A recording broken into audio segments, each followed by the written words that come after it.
Hey guys, welcome back to, sorry about that. Welcome back to Weld.com. So a while ago when we were hanging out at the Good of the Land Fest in Temple, Texas, met this really cool guy named Tyler Newberry. And he runs an Instagram page called Nice Custom Goods, and he's just getting into YouTube.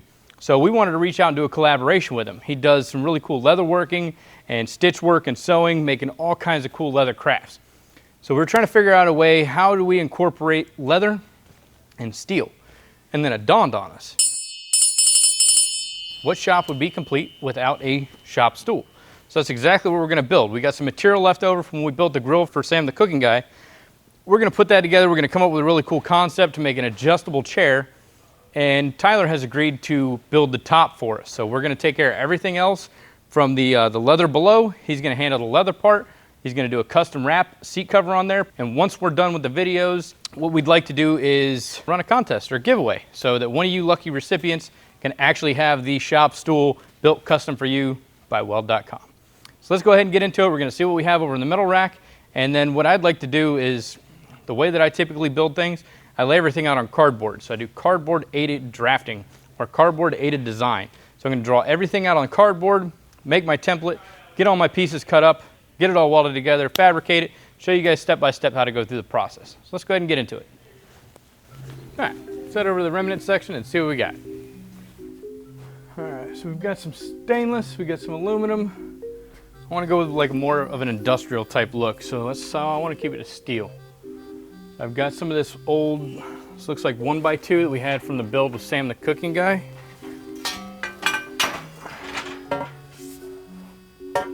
It's about 7 or 8 feet.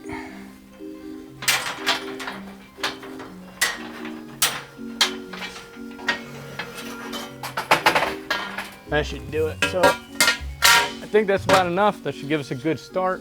We'll build the entire frame out of this 1x2 square tube, and then we'll probably hit this place back up for a couple more things later on throughout the build. All right, so we already have our remnants picked out, or the material we're gonna be using on the build. We went ahead and picked some 1-inch diameter acme bolt. So for those of you that don't know, it's just a very coarse thread. I used to use this a lot when I was doing ironwork. A variation of it is called quickie bolt. And it just means it's a very coarse thread. So I think this will be good to be able to allow for adjustment on the stool that we're going to be building. What I'd like to do is kind of capture these nuts inside of this tube here, or this pipe. So I'm probably just going to clean these off and so I can fit them right up in there. And I'm only going to need about 8 to 10 inches of this piece. But the main thing that I'm worried about right now, I'm not really worried about it, but the main thing I want to consider, this is going to be the center line of the stool itself. So I just need to make sure I have the outside diameter of this, which is 2 inches. That way when I start doing my layout, I can build everything off of this and everything will kind of branch off and I'll be able to maintain centers and everything will look good aesthetically and it'll be able to function. So let's go ahead. I'm gonna go over to the my drawing board. Like I said, I like to do some cardboard aided design. So let's go ahead and we'll step over to the layout area. All right, so the first thing I want to do is I want to establish what I like to call a baseline. So I'm just going to put a straight line on this material and I'm going to pull square from that. So if you're working off cardboard, you don't have to worry about squaring your ends up. Just draw a straight line. Everything's going to kind of fall from that. Next thing I want to establish is a center line. So I'm going to go center the outsides. Once again, it doesn't matter. For this instance, I just used the width of the board. Find center and then work your way straight up. And I went a lot longer than the piece is actually going to be once it's completed. Once I get to the top, I just pull a measurement from the bottom to the top where I roughly want the bottom of the seat to be. So that's going to be an 8-inch plate. We're going to cut that on the CNC next and then put some holes in there so we'll be able to bolt the board to the steel plate that's going to then weld to the acme bolt. Once I get that center line established, I have that plate on there. I'm going to go ahead and I'm going to offset for that 2-inch diameter tube. Then I'm going to sleeve the 2 acme nuts inside. So I'm going to draw out that 2-inch piece of tube. I'm probably going to cut that down to about 8 inches. I'll weld one to the top and one to the bottom of that tube. Moving on, I'm going to go ahead and put the horizontal legs on here, the horizontal pieces. This is where the legs are going to attach to the top. I'm kind of making this up as I go along design-wise. I've got a kind of an image in my head I'm working off of, so I don't have any dimensions. So I'm just going to kind of see what's aesthetically appeasing or appealing, and we're just going to go from there. This looks like it to be about 5 inches, so I'll mark those out, and then I'll drop down and do a vertical piece. Now I don't want this to sit straight up and down, so I'm going to offset the ends once we get down to the bottom part. So I'm going to kick the leg out kind of away from the chair and then back down to the floor, and we'll figure that out once I get to that part.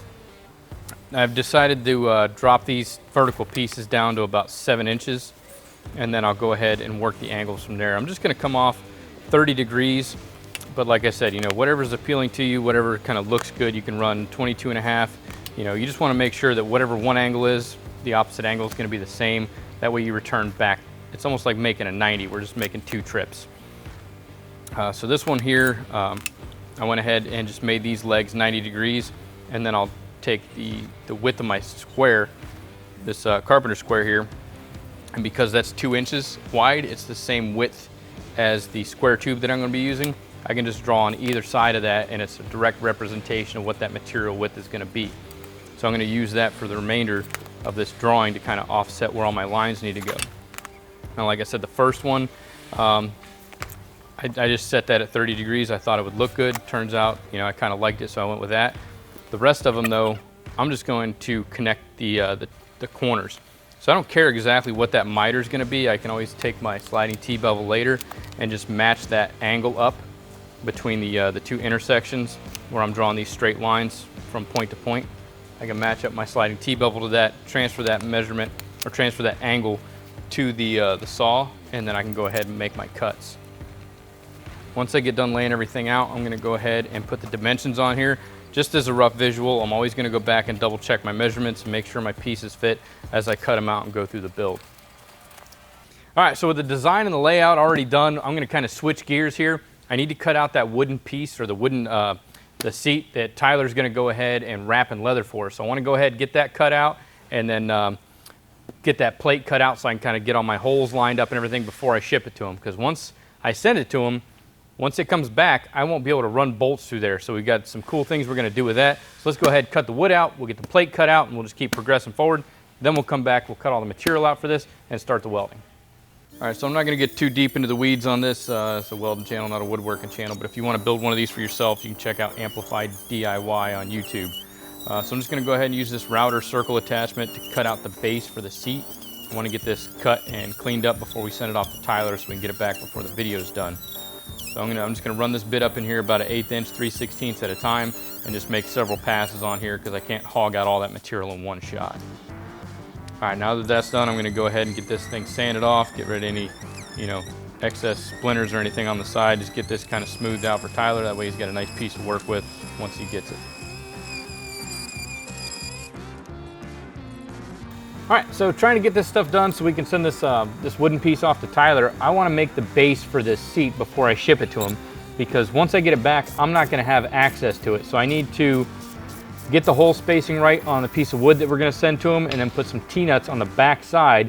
That way when he sends it back to us, we'll be able to get it bolted in. So I'm going to go ahead and cut out an 8-inch circle, and I'm going to put some 3/8 diameter holes around the outside perimeter of that.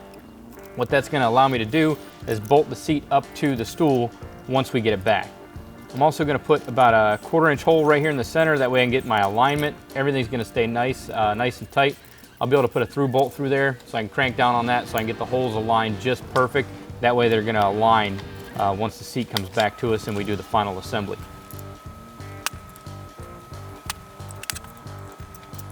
All right, the wooden portion's done, so now Tyler's able to wrap this. I'm going to go ahead and package this up. I'm going to take the plate off because that's where I'm going to weld that acme thread. And I'm just going to send him the wooden part with the T-nuts already inserted. He's going to wrap it. Once we get back, we'll be able to match everything up and bolt it to the final stool. All right, so what I'm going to do, I'm going to chop everything down to rough measurements, because with the miters and everything that I have to deal with, it's going to be easier just to set the gauge once, cut a whole stack at the same miter, and then make the appropriate changes later.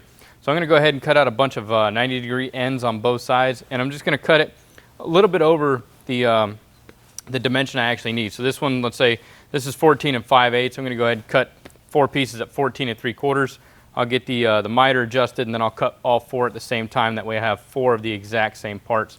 Now to get the miters, like I said earlier, I just drew a line from corner to corner on each of the pieces here, and then I will take this sliding T-bevel and I will get that exact angle that I need here, and then I can transfer this over to the saw or make the mark on my piece, whatever I need to do at the time, and I'll maintain that same miter that I have here.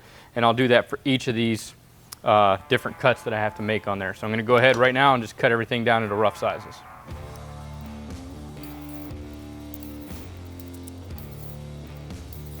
All right, so I have these, all four of the 14 5/8 pieces cut out, or 14 3/4. We'll trim them down to 14 5/8. Now I'm gonna move up to this piece right here, and then you can label these as you need to go if you have a lot of similar parts with different angles, just so you don't get them confused during the fit up. So one thing I wanna note is on this piece here, I have two different dimensions. So if I measure it on this side, I'm at 5 inches. And then if I measure it on this side, I'm about 5 1/16. The thing with this is if I go ahead and cut it at like 5 1/4, I'm still gonna be off because I have two pieces that are angled. So what I wanna do is I wanna find like a known 90. So if I put this right here on the edge and slide it down to where I meet the point of this intersection here, I need to cut this piece at least 6 1/4 inches to compensate for the 2 miters I'm gonna put on there because it's at a slant. So if I cut it at the longest side, which was like 5 1/16, I'm still gonna be short, right? That much material. So I need to cut these at least 6 1/4. So I'll go ahead, I'll cut these at 6 1/2. That'll give me a little bit of leeway for the kerf on the blade once I cut the material down to size. So I'm gonna cut 4 pieces, 90-degree ends at 6 1/4.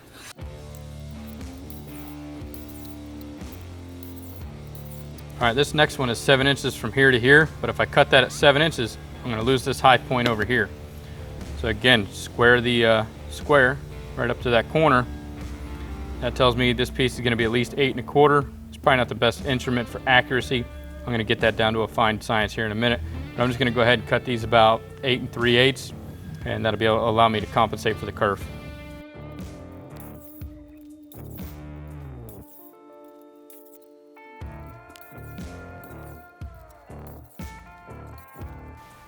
With that out of the way, I'm gonna go ahead and cut this 2-inch pipe down to the 8 inches that we drew on the diagram, and then I'll cut my Acme bolt down to 10 inches. I'll take the nuts off before I do that cut. But I wanna make sure I have a nice 90-degree cut so when I match it up to that plate, I don't have to mess around with it too much to get it square.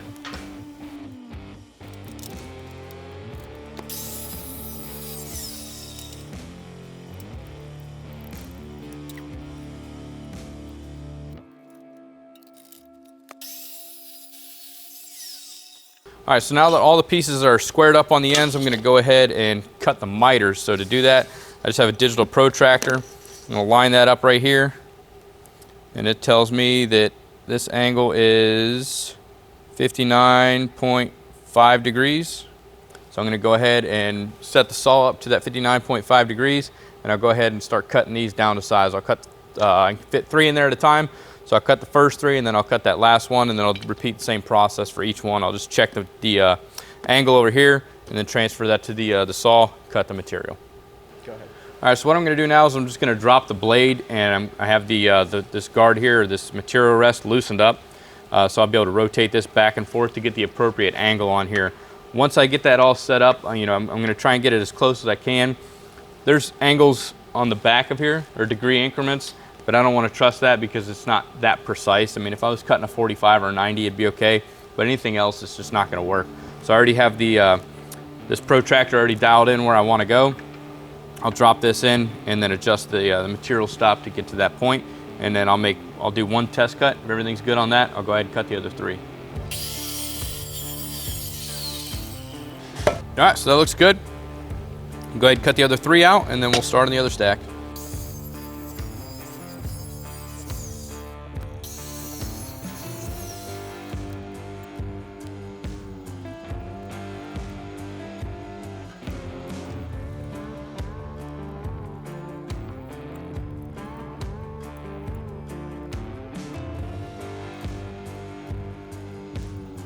All right, so I got all my major pieces cut out. I'm gonna go ahead and clean everything up, just the areas where I'm gonna weld. So I'll clean up about 3/8 to a 1/2 inch on either side of where I'm gonna make the weld at.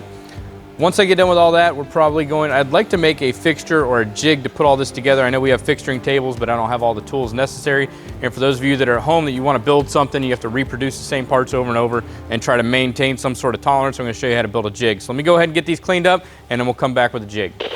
All right, so I got all my pieces cleaned up. What I'm gonna do is I'm gonna set some of them off to the side, and I'm going to lay out my first leg of the stool. Once I get it exactly where I want it, I'm gonna go ahead and do some preliminary tacking on it.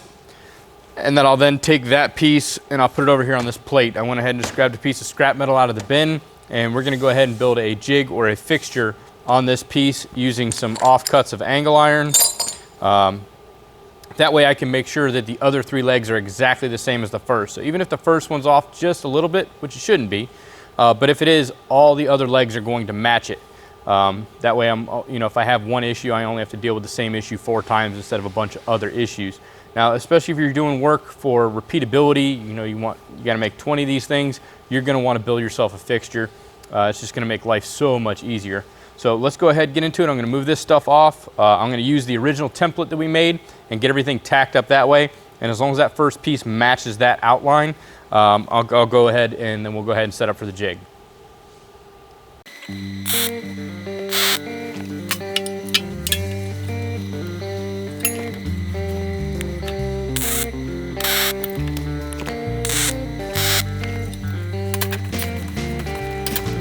So all the pieces are tacked up. So what I'm gonna do now is I'm just gonna start dropping these little pieces of angle in.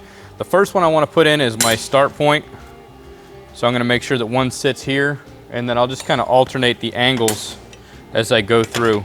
So one on the outside, one on my side or near side, far side. Same thing, I can just keep going around the different sides. And that's just gonna give me a mark as to where to put everything.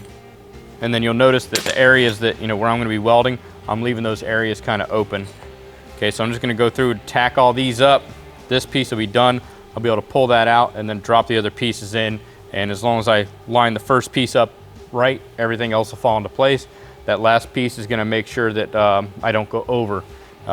If this doesn't work for some reason, I gotta start over. That means I messed something up, obviously. So we're gonna try not to do that.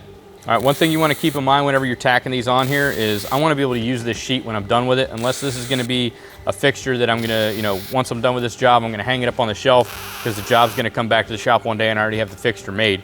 But if that's not the case, I'm only going to weld on one side of these angle clips. That way, once I'm done, I can take a crescent wrench or something and just pop all the pieces off, clean it up, and then I can still repurpose this sheet for something else. So now I'm just going to go back through, pop each piece in. And it's kind of like cheating with a jigsaw puzzle. Just drop all the pieces in. They should lock in right where I need them. It's always good to label the parts, but I don't have that done. Kind of know where everything is. There's only a couple pieces to worry about. So now you can see, boom, everything's laid up. Tack this in, move on to the next one, so on and so forth. Get all 4 of them done.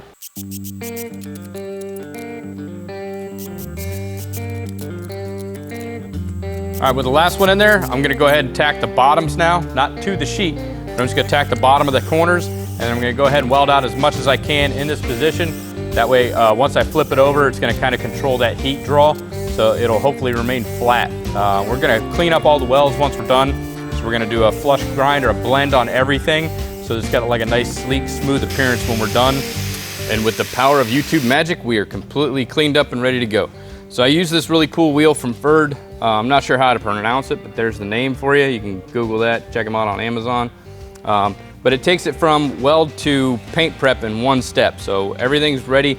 It's basically polished down to a 400 grit, so it'll accept paint. I'm not sure if we're gonna paint this or if we're gonna hit it up with some powder coat. We gotta see what the timeline is and how soon we can get that back if we send it out. What I'd like to do now is go back to the piece that we used for the jig, or the template that we're working on, and I'm gonna use that, take it over to the Quiggy table, build 4 feet for this to accept captured nuts on the ends of them, so we'll actually be able to put levelers on the bottom of the foot, because we all know that shop floors aren't the most level thing that we have. So we're gonna go ahead and make that adjustable. So let's go ahead over to the jig. We're gonna pop those pieces of angle off, get it cleaned up, and then I'll take it over to the Quiggy table.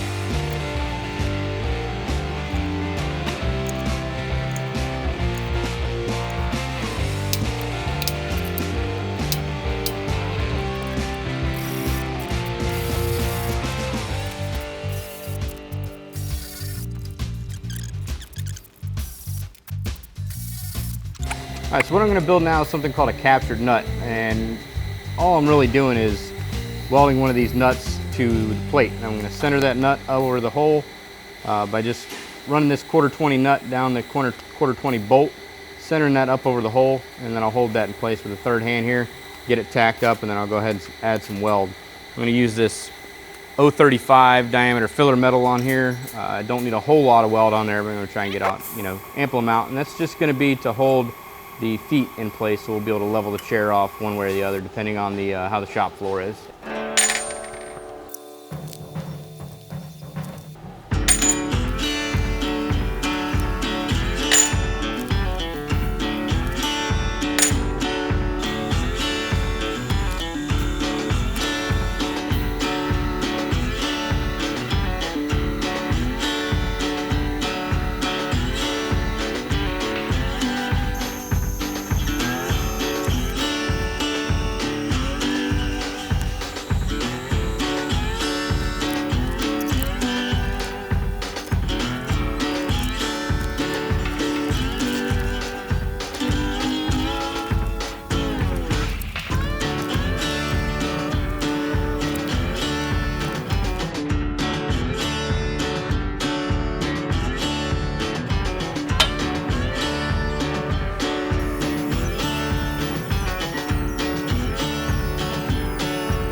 All right, so I went ahead and figured out that this pipe is 6 3/8 in circumference. Divide that by 4, it's going to give me 4 equal parts, so it's 1 5/8. It's actually 1 19/30 seconds, but I don't have 19/30 seconds on my fabric tape, so the closest I can get, 1 5/8, which is going to be good enough for what we got going on here. Then I'm just going to measure 2 inches down on each side, and that's just going to tell me that the center of my legs, the top is going to be at the 2 inches below the finished part of the pipe, and they're all going to sit center on the lines that I've drawn. All right, so I'm just going to drop these pins in here. This is going to represent my floor. So I'm going to do, what I want to do is the final assembly with this piece. So this is the piece of pipe that I'm going to kind of go off of. That's what I'm going to refer to the hub. Each 4 legs are going to pop off of this. Now because this is a 2-inch outside diameter and my legs are all 1 inch thick, I'm going to offset that to center by using 1/2-inch shims. These are the Fireball shims from Jason over at Fireball Tools. I don't know how I've been fabricating this long without them. These things are awesome. I'm going to take 2 of these legs, 1 on each side, and then what I want to do is make sure that my legs at the base are 16 3/4 of an inch apart. Okay, I'm not really worried about this because the hub. I'll be able to move that up and down, left to right, wherever I need to go with it. I just want to make sure that these are square because this is going to represent my floor. I can put a square in here, get one side exactly where I need it, square everything else up to that. And then with these half clamps here, again, Fireball Tools, I'll be able to lock everything in position where I need it. Once I get everything exactly where I want it, I'll go ahead and place a couple tacks in there. All right, so the cameraman reminded me while I was trying to square all this stuff up that we have these really cool squares from Fireball Tool also. We're using quite a bit of his stuff today. It's gonna make life a whole lot easier. So I just clamp this in on each side, that automatically squares it. Got everything lined up here, got it clamped in. I'm gonna go ahead and get some preliminary tacks around here so I can get some of this stuff out of my way. And then we'll go ahead and weld it out.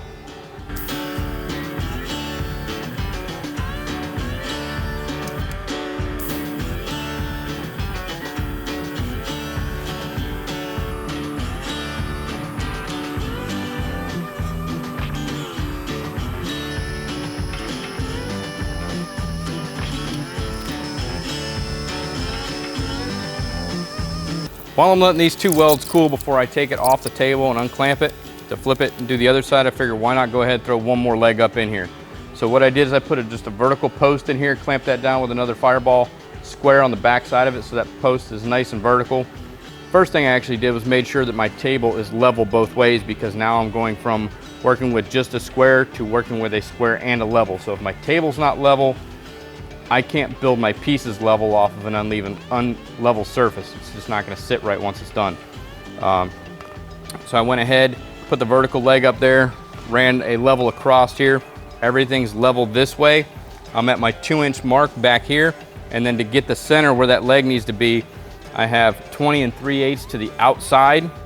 So what I made sure is I just measured to the inside of here, 10 11/16 because this is 1 inch wide or 1 inch thick square tube. So that gave me that offset distance. So if I just measured to this backside edge, that 10 3/16 which would be center, plus that 1/2 inch offset, that gives me 10 11/16. I'm right where I need to be. So I'm gonna go ahead and get this tacked in, and then I'll throw a couple more welds in. Just keep going with it.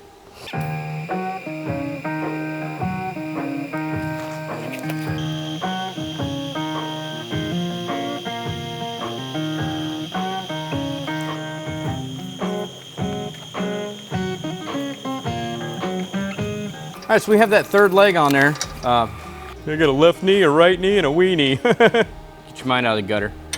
We have this piece in, we're gonna go ahead, rotate it. I'm gonna pull everything off the table, I'm gonna rotate it up so it's standing up on end, and then I'll just use these other 2 pieces of square tube that I have to kind of clamp this, the fourth leg in line with this one. And we'll make sure we're set at top dead center off the, that 2-inch or 2-inch reduction from the top of the tube, and get it all fixed up so we can get some more welding on here.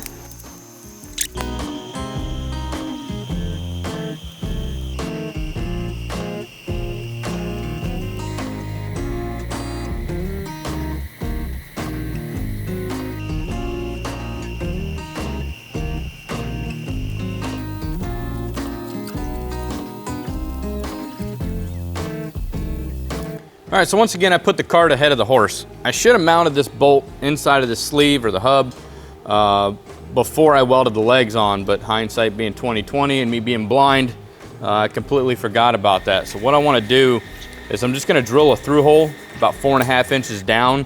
That way this bolt assembly is going to sleeve inside of that pipe. Once I drill that hole, I'll be able to do some puddle welds that'll hold this bottom one in place. And then up top here, I'm just gonna weld this top nut completely out. And then we'll flush that up, make it smooth, make it look like it was formed and set up that way. So I'm gonna go ahead and drill these holes now. I'm gonna go ahead and hit them with a center punch and a hammer. I got this really cool hammer from Kinetic Customs on Instagram. Go check him out, he does some really cool work. This is all made by hand, blacksmith style. Feels good in the hand, it's awesome.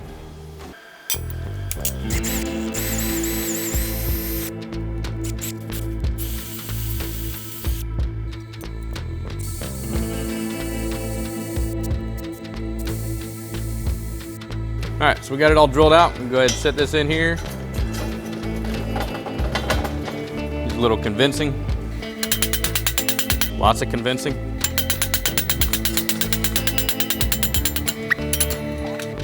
All right.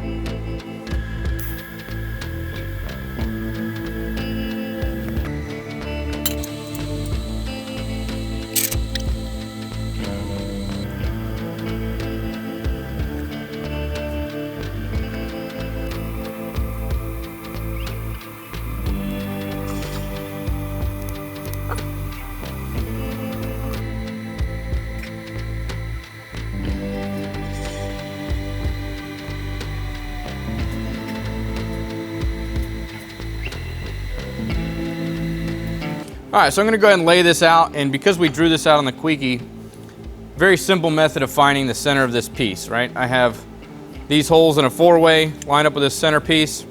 So I'm just gonna cut these holes in half here. And then I know that my, my all thread here is 1 inch wide. So from the center, I'm just gonna pull over a 1/2 inch this way and a 1/2 inch the other way. Rotate 90 and repeat. This is called the eyeball pawl method because I don't have a centering head for my combination square. Now that that's on there, I went ahead and I marked this. This is the side that was on the top. So I already know that the bottom half slides in and out of the nuts that are on the hub very smoothly. So this is the side that I'm actually gonna weld to. That way, 100% sure this will screw into the other end. Gonna line this up here. on each of the 4 tick marks. Okay, so because of this head, I'm off about an 1/8 inch, but it's in the opposite direction. I'm still gonna go ahead and put a tack right here at the base, and I'm anticipating it's gonna draw it over, and that's money. All right, so I'm gonna go ahead and tack the opposite side. This tack should hold it in place, and we should be good to go.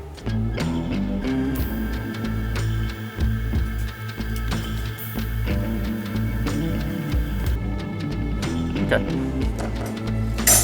All right, now we're ready to weld. All right, so while I'm doing this, I'm gonna clamp this down because, as I said before, heat's gonna move metal. So I'm gonna try to keep the majority of the distortion off here. If I weld this whole thing all the way around, this thing, the plate's gonna wanna turn into a bowl, and then it's gonna be wobbly all over the table. So I'm gonna pin this side down, I'll weld half of it out, and then I'll let that cool, and then I'll rotate it 180 degrees, clamp that down, weld the other half. Hopefully it'll stay in place.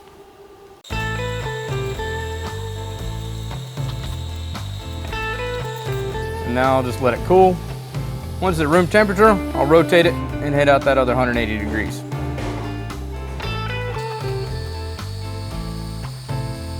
All right, it's cooled down. Let's go ahead and take it off. Check and see if she's still square. Make sure she doesn't have the wobble. And then we're gonna go ahead and move on to making the leg supports. Got a really cool trick for that. Different, a little bit unconventional. I like doing things unconventionally. Square on 3 sides. How does that happen? All right, so this is good. I'm gonna go ahead and bring the stool back up here. We're gonna make some marks, get some measurements, and then we're gonna go ahead and chop the pieces for the leg supports. All right, so right now I wanna see exactly where these legs sit. Okay, so that way when I put these the braces in here, everything lines up nice and neat, and I can get an accurate measurement on the angle as well as the length. So what I'm gonna do is I'm just gonna transfer the leg spaces down to the piece of cardboard here. Now because they're elevated, because that little that captured nut on there, what I'm gonna do is just use a straight edge up against it, get me a couple of marks, both sides, front and back, and then I'll play a little game of connect the dots on everything. I'm gonna draw this whole thing out on the cardboard, and then I'll draw the footrests that I'm gonna be using. Connect the dots, la la la. All right, so now I have the 1x2 squares exactly where they sit on that chair. So what I'll do now is I'm probably just gonna come in a 1/2 inch on either side because that's where I'm gonna put that that footrest. And this will be the same elevation or the same width all the way up. All right, so what this is gonna do is gonna give me a visual representation for when I go to put the footrests in for each of the pieces. So I wanna check and make sure they're all symmetrical, the same length, same angle, and if we're all good there, we'll take the material over to the evolution saw, we'll cut up 4 pieces at the right angle, and then we'll get those tacked up and welded in. All right, so we're good. I'm gonna go ahead and cut 4 of these at 13 3/4. I'm gonna double check my miters. They should be 45s, but I always like to double check to make sure.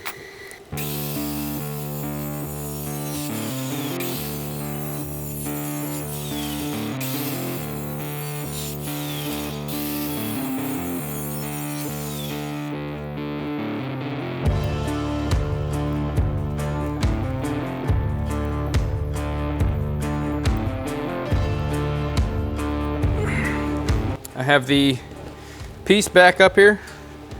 Not that it matters, line it up. And what I want to do is I'm going to put a crossbar in here at a certain elevation, figure out exactly where I want these legs, and that's going to hold up one side of each leg, and I'm going to square off of that and probably use one of my magnetic clamps to hold the other side upright. So I'm going to go ahead, put all 4 of these pieces in, get them all tacked up, and then we'll go ahead and do the weld out.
All right, so everything's done on our end. We need to get the seat back from Nice Custom Goods, but in the meantime, we need to get some coating on this of some sort. So we were originally thinking about doing some paint on here, but since we're doing a giveaway, we want it to look really good. We want it to last a long time.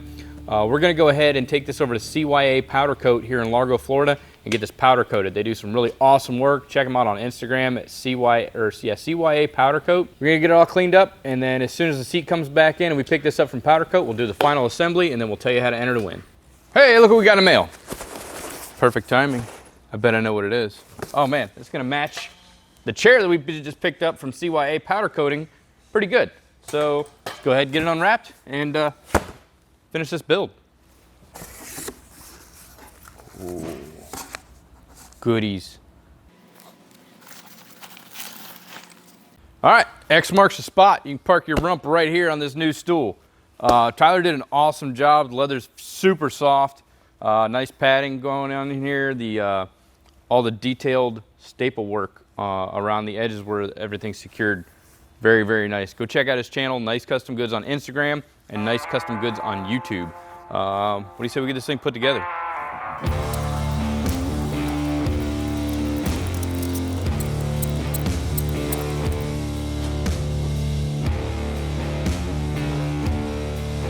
All right, so pretty successful build overall. I want to thank the fine folks over at CYA Powder Coating for doing such a great job on the final coating of the project. I want to thank Tyler over at Nice Custom Goods for the awesome seat wrap that he did. This chair's like super comfy. I want to take it home with me, but I can't because we're giving it away. So for more details on how to enter, click on the link below in the description. All you're gonna have to do is follow our channel, follow Tyler's channel, and then refer a friend. It's that easy. Hope you guys enjoyed watching the video. Try it out for yourselves. Make one at home. Even if you do win, even if you don't win, go ahead and try and make one for yourselves. Appreciate you guys watching once again, and until next time, make every weld better than your last.